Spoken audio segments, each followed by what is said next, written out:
امام غزالی رحمت الله علیه خودش راضی بتن بوما بحث مسئله گید کتن حقایه گید بیجتن بیجا روش گه ظالمک اورمان گیده ریول چتن چول گیده شیرک کفتن پیوی ظالم هنه ظالم رادوتن بیجا از چکم خواهد اوویج بیر گیده خواهد اوویج و بیره ده وقت کتن خور مار و دیبش کلته دنه همه خواهی تایی وقت گیرل دتن خواهد هلو واله حضره خواهد کرد بیجا از چه در کبم سریم شیرن خورد بیجا دیبش گو مارن وقت کتن دمشق ایک سپی ایک راش وی طای ویت کرینتن اف ظالمه هنه شاشد بد بیجا خوالی المبی بیجا اف مشک طای کرینتن شخواز کافمه و دیبش گو مارمه ودن از مرمه اف ظالمه حضره خواهد کد بیجا از چوا در کبم وقت کد دورخ بیره و بچه هنگوی الویده های میشه هنگوی هاتیه ویده هیلی ناخواه چه کریم هنگوی شرین الویده ظالم بجه که از بچه هنگوی تام کمم و بچه هنگوی تامت که خوشا ویل چتن پترد خوتن بچه دی حتی او ظالم وی مشکی و وی ماری و وی شیریجش بیرد کتن او هر دو مشکوی طایویت کرینتن طایویت قطعتن ظالم تکاوتن دیبش گمار وی ظالمی ولدتن اف ظالم هنت مرتن امام غزالی اف مسئله هنش بر چه بوما گوتیه بیجتن او شیر پیوی ظالمی کتی بیجتن او اجل وی بی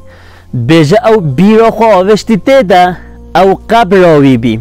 بیجه او بیره ده او مشکو مارل ویده بیجه او عمل وی انسانی بی وی انسانی دزی کرده به خمار کرده به عرق و خورده بتن زنا کرده بتن ببختی آوشته به هنا ظلم هنا کرده بتن حق هنا خوره بتن بیجه او کتنه شکل مشکو مارو دل قبره دل هیویه نه بیجه او مشکو مار بیجه تن او دیبش گمار او بی بیجه او هر دو مشک ایک راش بی ایک سپی بی بیجه تن یا راش شف بی یا سپی جید بیجه روش بی بیجه روش و شفت که پی ایک دو عین زمان انسانی وقت انسانی ولی وک آوید بورتن بیجه لبل انسان حضره خوانا کتن قدر و قیمت وقت خواه و زمان خوانا زانتن بیجه تن او هنگویه بیره و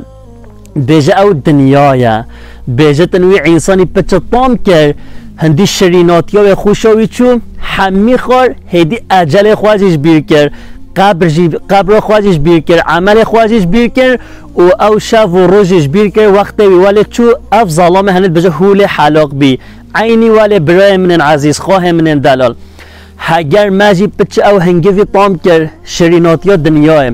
نعوذ بالله ام مرنش بیر بکی ام قبرش بیر بکی ام بچی پتر خواه باجی دنیای پتر ببی اهل دنیای امشگه عینی ویک وی ظلامی حلاق بی گلک جارا بلگو هوا همیش کجی مال خواده دیتنم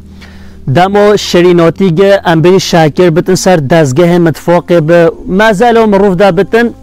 این وقت که دوره خواه شریناتی تجی میری هنه هنک میری تفت که کتن شریناتی ده خانقینه هنک میری پچکش خواره برینه و چونه هنجی دوره خیمه ونه مونه پیوه عینید بیجتن میسال انسانی جی والیه دنیات بیجو وک وی شریناتی وک وی شاکریه اگر وک هن میریا ما خواکر نیفا دنیا ده ما آخرج بیر کر امشگه مینی نیف ده می خانقینه اگر مجی هن وک میری اندیم ما دوره خیمه ام بیجمش خواره جیبین و چینه اوه هنه خواه خلاص کنه لازم انسان مسلمان هوله وک دنیاه حاشا نه به عفد پرا نه به عفد جنگا نه به عفد مقام مفکیا خوش بر دنیای حال و دین نکتنش بر دنیای برای خواه نفروشتنش بر دنیای ظلمه نکتن تعدایل چی کسی نکتن حق چی کسی نخوتن لازم انسان مسلمان هوله وکتن دنیای از صحبت خواه به و حدیث هنه خلاص بکم عبدالله کر عمر رضی الله عنه خودش راضی بتن بیجه روشگه از سوی که در ریوت شو رسول خدا علیه الصلاة والسلام هات تستخوى دانی سر ملمن گو یا عبدالله کن فی الدنیا کأنک غریب او عابر السبیل گو یا عبدالله دنیا دا وک ایک ریومگی هانجی وک ایک مسافر با چنگو اف دنیا هنه جه براندن اتلوی دنیا دا مسافریم مالاتا عسیل آخرتت بیجتن عبدالله ابن عمر چت بیجتن حینو في مسئلت بیجتن بیجه ای انسان نا هم بگه شف نامینن هیویا سحاره هن بگه سحاره نامینن هیویا شف عيني ولا بظن مرن نيزك مروفا خود تعالى عز وجل معناه ختن أهل دنيا خود تعالى عز وجل مشوا کسا بنویستن او کسی هم دنیا خو هم آخرت خو گل اگدو ریوت بتن آمین والحمد لله رب العالمین.